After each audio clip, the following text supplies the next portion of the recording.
ভাই কাম তো সারছে। কেন কি রে? আপনি তো হেরে গেছেন, আল্লামা নিজামুদ্দিন জিতে গেছে। কস কি? এখনো তো ঘোষণাই হলো না। যাক, যেহেতু সে জিতছে তার সাথে একটু মিষ্টি নিয়ে সাক্ষাৎ করে আসি।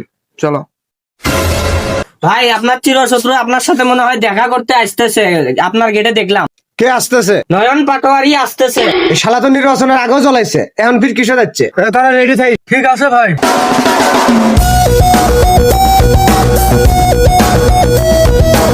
আসসালামু আলাইকুম ভাই। ওয়ালাইকুম আসসালাম। কি কস?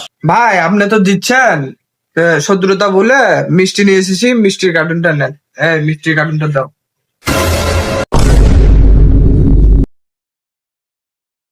আপনি যদি কিছু করতে চান তাহলে এটা ভুলে যান।